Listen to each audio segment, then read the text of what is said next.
Carlos Mérida, artista guatemalteco nacionalizado mexicano, formó parte del muralismo mexicano, pero con una perspectiva abstracta, que además se integra en la arquitectura. Su obra refleja las tendencias de los cánones del arte europeo contemporáneo y el arte mesoamericano. Así, Carlos Mérida, Retrato escrito, 1891-1984, es la muestra con la que en el Museo Nacional de Arte conmemoramos los 100 años de la llegada de Mérida a México. En esta estupenda exposición lograda entre la Secretaría de Cultura y el Instituto Nacional de Bellas Artes se pueden apreciar 290 piezas que, a partir de la voz del autor, sacada de su autobiografía, narra para el espectador este recorrido. Esta inmersión nos permite conocer la vida personal de Carlos Mérida, su proceso creativo y las afinidades artísticas que construyó hasta su muerte en 1984. En Cuenta Conmigo, desde el MUNAL, visitaremos esta exposición con la que recibimos el 2019. En las salas de la planta baja del MUNAL hasta el próximo 17 de marzo podremos admirar la obra de Carlos Mérida, que incluye su obra plástica, impresos, publicaciones que acompañan los textos del artista. Mérida fue un autor cuyo recorrido en Europa e inicios del siglo XX lo impregnaría de las nuevas tendencias en la pintura tras conocer los talleres de artistas como Modigliani y Van Dongen, para después asentarse en México en 1919, cuando comenzaría a surgir el movimiento muralista mexicano. Carlos Mérida trabajó para Diego Rivera en los murales del Anfiteatro Bolívar, en el Colegio de San Ildefonso, y al paso del tiempo su obra se orientaría hacia el arte abstracto y el conceptivismo tras entrar en contacto en 1927 con Picasso, Kandinsky, Klee y Miró. Esto fue claro en su estancia en París. Maristela Duarte, tú como responsable, digamos, de la curaduría de esta exposición, ¿qué novedades viste en esta propuesta para acercarnos a Carlos Mérida? ¿Qué te llamó la atención más destacar? Bueno, hay una novedad que es el propio relato que nos va haciendo Mérida de sí mismo. Son sus memorias, o parte son unas memorias que nunca se editaron, nunca se escribieron, más que existe el mecanuscrito que se encontró en los archivos de la Galería Arbil, y de ahí, que consta de 70 y tantas cuartillas, dividido en 15 capítulos, y de ahí seleccionamos oportunamente los textos que van acordes o bien a un cuadro, o bien a un cuadro de un segmento de la exposición, o bien al conjunto del núcleo que se está refiriendo. Entonces hay una correspondencia de todo lo que vemos aquí en el MUNAL. Exacto. Con el texto de esa es una aportación. La otra aportación es que no es una curaduría nada más realizada de la auscultación, del estudio de las obras, sino del estudio de los archivos, empezando por el del MUNAL, que fue donado en el año 2000 por Alma Mérida, la hija del maestro Mérida, y que en realidad se había utilizado poco. El archivo tiene muchas facetas, tiene correspondencia, tiene mecanuscritos de crítica, que él era un gran crítico de arte, escribe más de 200 artículos de crítica. No sabemos cuántos de ellos están publicados, cuántos no. Entonces por eso vemos esta claro, entrada, digamos, que no es Carlos Mérida. Sobre todo en este primer subnúcleo, que es la vanguardia europea, él habla muchísimo de todo lo que le impresiona y la buena relación que llevó con la gente de la vanguardia cuando viaja. Sale de Guatemala para su primer viaje de 1910 a 1914, recomendado por Jaime Sabartés, que fue secretario de Picasso. Él le da una carta para que vayan a ver a Picasso, llegan a ver a Picasso, llegan él y su compañero guatemalteco Valenti, que también era un gran pintor, pero que fallece muy, muy jovencito. Entonces van y les dice que estudien en las academias, les da algunas recomendaciones, llega con Anglada Camarasa, estudia con Van Dongen, le impresiona, y creo que es al que más admira como abstracto, es a Kandinsky, pero también está Miró, pero está el propio Picasso. Hay una carta en el archivo firmada por un Enrique que no sabemos quién es, donde le están enviando un cuadro de Picasso dedicado a él. Y bueno, él se inserta, vemos que aprende de las vanguardias europeas, y traduce ese aprendizaje, lo traduce después a su siguiente postulado, que va a ser la vanguardia americana. Ahí vemos gran influencia, sobre todo de Modigliani, que también fue su amigo. Él lo consideraba un hombre muy agradable, muy guapo y que tenía un gran talento, ¿no? Entonces, aquí decidimos incluir algunos cuadros de esta relación que guardó durante 4 años en París. Bueno, ahí mismo conoce a Diego Rivera, ahí mismo conoce a Montenegro. Después trabajó con Diego, ¿no? Cuando regresa, cuando ya viene él aquí a México en 1919, Diego lo acoge como uno de los ayudantes para el mural La Creación de San Ildefonso. Ahí está. Después él se despega, le dan también unos pequeños murales que sí quedan insertos dentro de la propuesta vasconcelistas, que son la biblioteca de la SEP, que era el desarrollo de la Caperucita Roja, y luego que esos se destruyeron, y uno que subsiste es el del mural de la Escuela Belisario Domínguez, que lo acaban de restaurar, acaban de venir los compañeros de la escuela de Belisario Domínguez, y ese, digamos, que es lo más apegado a la escuela mexicana. Entonces podemos ver ese tránsito, porque la idea de Mérida en general, o la más conocida me parece, es su zona abstracta, que es la última, yo creo, ¿no? Bueno, si consideramos al geometrismo como abstracto, pues sí, digamos, empieza desde el 30 hasta el 84. Bueno, pero ese es el Mérida más conocido. Ese es el Mérida geométrico, ese no resulta tan abstracto, porque además uno puede advertir figuras humanas hechas a base de geometrismo. No, la época de los 30 es donde incursiona él a una pintura lírica, una pintura abstracta, una pintura que es producto del intelecto, no de producto del realismo. Se desplaza por etapas largas, abordando una temática plástica, un desarrollo plástico, pasa a otra, pasa a otra. O sea, son proyectos que va haciendo, va caminando, siempre con una... ¿Son series o cómo son? Pues no son series, pero son como etapas, son etapas que va terminando. Él, por ejemplo, de la parte del folclorismo dice: es muy fácil quedarse atrapado, pero no me puedo quedar atrapado en el folclor. Y pasa entonces a la cuestión de la... Geométrica. A la lírica, a la parte abstracta en los años 30, para Cardosa y Aragón, y le dedica un lindísimo capítulo en un gran libro que se llama La nube y el reloj. Es un clásico ese libro. Que es un clásico, un capítulo totalmente a Mérida, y bueno, pues donde lo elogia y habla totalmente de la pintura abstracta. A mí me sorprende, Estela, que siendo un personaje tan importante, tan interesante, que tuvo tantas relaciones, pues no lo hemos conocido muy bien en México, y estuvo en México. Hasta donde nosotros consignamos en 4 archivos y en los demás documentos que pudimos tener a nuestro alcance, 108 exposiciones individuales, 53 en México, y las demás en Estados Unidos, en Europa, en Guatemala, en Sudamérica. O sea, parece ser que nos es desconocido a partir de 1991, que es cuando se hace la exposición en el Palacio de Bellas Artes, hace 27 años, donde no se... O sea, sí se ve a Mérida en las exposiciones. ¿Qué se ve?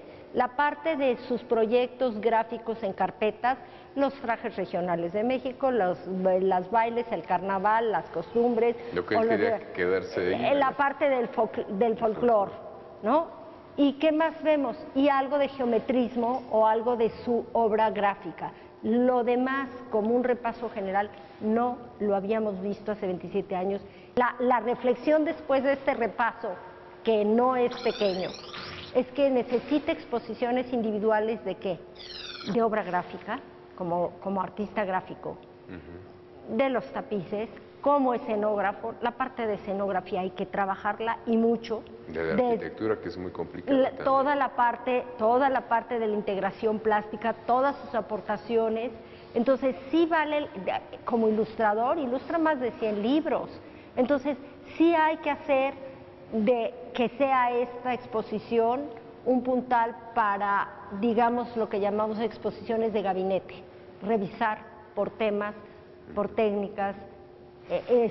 Sí se necesita ver más a Mérida porque no es cualquier artista, no es un artista más extranjero que vino a México y que se asentó, no, es un pilar de las vanguardias americanas de principio de siglo hasta finales de siglo XX.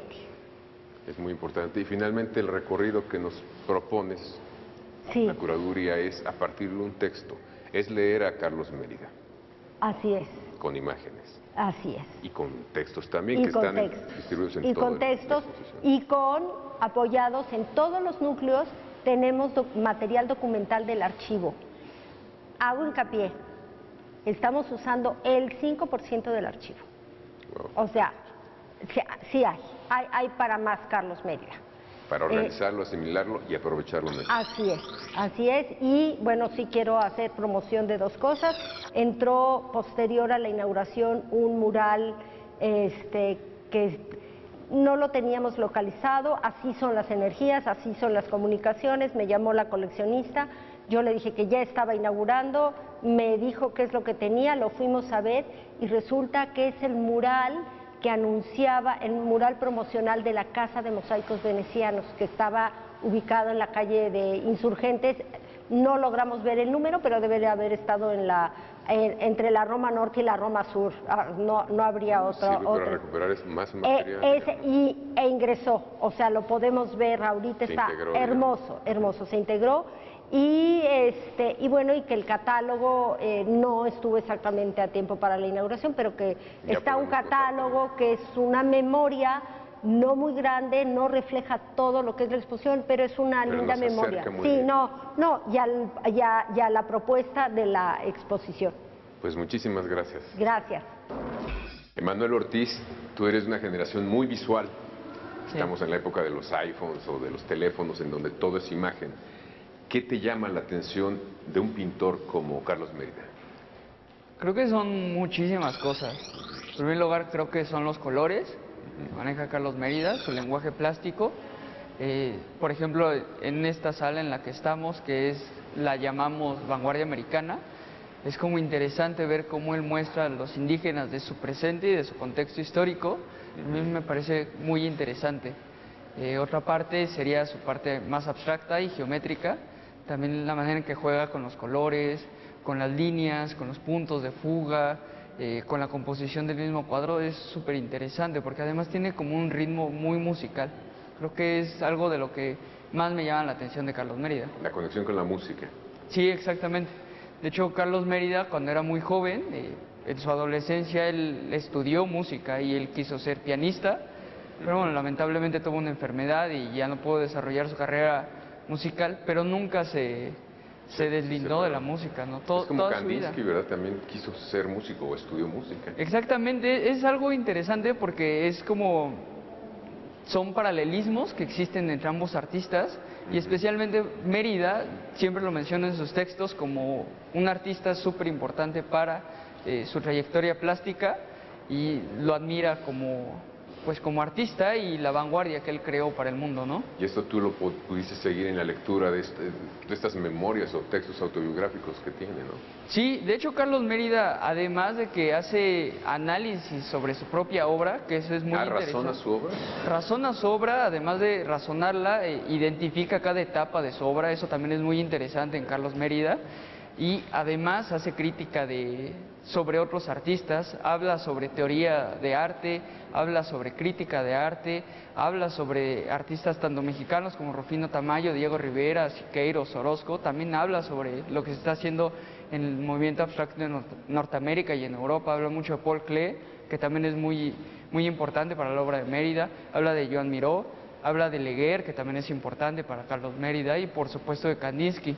Entonces es como un diálogo, digamos, esta exposición entre sus contemporáneos, sus dudas, sus afirmaciones y, bueno, sus cuadros. Exactamente, es un diálogo y es tratar de ir, se trató en esta exposición de ir en cada etapa de Carlos Mérida, ir rastreando además cuáles fueron las influencias más importantes en cada etapa pictórica de Carlos Mérida. Y es interesante porque nos encontramos en cada una de estas etapas a muy grandes artistas. Entonces hay claras referencias y él se da cuenta, o sea, no lo oculta, digamos. Él se da cuenta y no lo oculta, y además se siente orgulloso de tener esas referencias. Trata de que existe una vanguardia en América, y exista una vanguardia que esté a la par de las vanguardias europeas, como él menciona. Que es muy importante, dicho en esos años también, ¿no? Porque todos estaban viendo a Europa nada más. Exactamente, es muy importante. De hecho, hay un texto, hay una pequeña crítica de Diego Rivera ya para la década de los 20, en la que menciona que Carlos Mérida es precursor del movimiento folclorista indigenista en América. Eso también es sumamente importante. Creo que Carlos Mérida fue precursor de muchas corrientes artísticas en América, por ejemplo el folclorismo, después viene la integración plástica y la abstracción, que bueno, Carlos Mérida siempre en todas sus entrevistas negó que era el precursor de algo, y él más bien se ponía como parte de un lenguaje universal plástico. Me llama mucho la atención que incluso en su zona más abstracta o geométrica hay ecos de ese mundo en donde él nació, que es Guatemala, ¿no? Hay muchos rasgos que aparecen por ahí. Sí, es importante porque también Carlos Mérida nos lo deja en sus memorias y en sus distintos mecanoscritos que encontramos en sus archivos, que él se siente orgulloso maya quiché, y él además sabe que es mestizo, y él se siente también orgulloso de estas raíces españolas y estas raíces mayas. O sea, tiene raíces indígenas importantes, las reconoce Carlos Mérida, y a lo largo de toda su obra pictórica él la basa mucho en los descubrimientos que también se van dando durante todo el siglo XX. Carlos Mérida también estuvo en estos grandes descubrimientos arqueológicos que se dan en México y en Guatemala y en Centroamérica, y Carlos Mérida los conoce muy de cerca y además los estudia. Y a mí me llama la atención cómo Carlos Mérida sigue llamando la atención, pero principalmente de jóvenes como tú. Sí, es interesante, creo que se debe mucho a estos ritmos que existen entre sus líneas, entre sus colores. Siento que Carlos Mérida no pierde totalmente lo figurativo, es más bien una mezcla entre lo figurativo y lo abstracto. Eso es muy interesante en Carlos Mérida. ¿Y a ti qué te llamó más la atención? Porque hay textiles, hay cosas de arquitectura, o sea... Creo que un poco de todo. Él todo el tiempo está cambiando, todo el tiempo está tratando de experimentar. Tal vez se pueda creer que a partir de la década de los 50 Carlos Mérida ya no cambia mucho, pero él empieza a hacer mucho trabajos de integración plástica. Es un nuevo movimiento muralista que se integra con la arquitectura. Los diseños arquitectónicos nacen a la par con los diseños pictóricos y muralistas. Por lo tanto, los artistas trabajan muy de cerca con los arquitectos. Que es una integración también humana, porque la arquitectura es el arte que se habita de alguna manera, ¿no? Exactamente, y eso es lo importante de la integración plástica, y eso es también algo que recalca mucho Carlos Mérida, que las obras tenían que ser para el pueblo y por el pueblo, pero no con esta carga política o social como existía en la primera etapa muralística en México. Es una carga más lúdica, es algo más sensorial, más lírico, como lo menciona él. Hay una serie de estudios preparatorios para Conjunto Habitacional Juárez, que lamentablemente cayó en el 85, pero fue un gran ejemplo de integración plástica. Se tienen esos estudios preparatorios de Carlos Mérida, y además ya les había mencionado la maestra Teli Duarte, que acaba de llegar un pequeño mural en mosaico veneciano que no se tenía localizado, y bueno, se tiene hoy día en la exposición. Y ya cuando se recorre toda la exposición, creo que el final más glorioso se puede tener con los 25 tableros que antes estaban en el Hotel Aristos y hoy día se pueden ver completos. Desde la década de los 70 no se podían apreciar de la manera que se aprecian hoy. ¿Dónde estaban? ¿Dónde los tenían? Aquí los montaron, ¿no? Aquí se montaron, los tenía el coleccionista, y únicamente sacaban 1 o 2 tableros para ponerlos Son gigantes. O sea, son gigantes. Y por eso desde la década de los 70 no se habían podido ver completos. Hubo una integración de Mérida, digamos, en la vida cultural mexicana. Sé que fue muy cercano a Cardoso y Aragón, por ejemplo, y que lo refirieron, artistas como Diego Rivera y también algunos críticos, u otros críticos, ¿no? ¿Cuál fue su papel, digamos, en ese México que parece que no termina de construirse nunca? Mérida llega en el 19. Para la década de los 20 llega Diego Rivera y empieza todo este movimiento muralista a través de Vasconcelos, ¿no? Él participa con Vasconcelos. Exactamente, Carlos Mérida participa en esta primera oleada muralista, se separa muy pronto porque él no se sentía con el derecho de hacer pintura y escribir sobre política en México. Así que se separa muy pronto, pero por ejemplo en la década de los 30 se vuelve el primer director de danza en México. Esa es una aportación importante de Carlos Mérida para la cultura mexicana. Claro. Él promueve mucho la investigación sobre danzas tradicionales, sobre trajes tradicionales en México.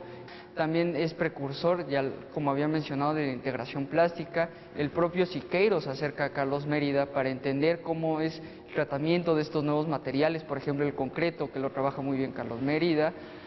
También escribe mucho, él escribe en el Universal Ilustrado, existían unos folletos en la década de los 30 de carta blanca sobre arte en México y cultura en México, y él escribe sobre Rufino Tamayo, escribe sobre Siqueiros, Diego Rivera, Orozco, bueno, escribe hasta sobre vanguardias europeas. Él forma parte de la primera gran exposición que se hace en la Galería de Arte Mexicano, que esta galería es muy importante para el desarrollo artístico y comercial de México. Y Carlos Mérida participa en esta primera exposición, también participa en la exposición surrealista, igual realizada en la década de los 30, también participa Carlos Mérida. Entonces, él está muy adentrado en la cultura y en este ámbito artístico en México. Claro. Yo le decía a la maestra Duarte que me daba la impresión que el Mérida más conocido era el geométrico, el abstracto, y que bueno, pues aquí veíamos otras cosas que yo no había visto antes, digamos, y eso me da mucho gusto porque me hace ver otra parte de ese artista que fue muy completo. ¿A ti qué te llamó la atención de este tránsito de etapas o de proyectos que iba reformulando constantemente? Porque se estaba reinventando siempre, ¿no? Sí, se reinventa siempre, siempre fue muy estudioso. Si él quería desarrollar su obra, no la desarrollaba solo superficialmente, la desarrollaba también con una reflexión muy profunda acerca de lo que quería realizar. Por ejemplo, de lo figurativo, cómo cambia a lo abstracto. Él estudia todas las teorías que empiezan a crearse a través de Kandinsky, de Miró y de Klee, y él desarrolla su propia teoría. Él dice, ¿Y eso lo escribe? Eso lo escribe. Por ejemplo, él dice que Kandinsky basa su abstracción a través del folclore ruso, Paul Klee a través de una didáctica más lúdica. Y Carlos Mérida, él menciona que basa su abstracción a través de la síntesis de las formas mayas y prehispánicas que él observa desde Guatemala y en México. Siempre está tratando de investigar aún más, profundiza en los temas que le interesan y además desarrolla y reflexiona sobre ellos para aportar nuevas cosas. O sea, breve en el pasado, en el caso de Guatemala, pero lo reinterpreta y lo pone de una manera que no se había tratado. Exactamente. También retomando lo que tenía en su contexto en aquellos tiempos, ¿no? Retoma lo más importante de cada contexto y cada década en la que él pudo desarrollar su obra plástica. ¿Y esta exposición hasta cuándo va a estar abierta? Va a estar hasta el 17 de marzo del 2019. Pero bueno, tenemos tiempo para recorrerla. Todavía hay mucho tiempo para recorrerla más de una vez, porque creo que vale la pena. Muchísimas gracias, Manuel. Muchas gracias. Seguimos aquí.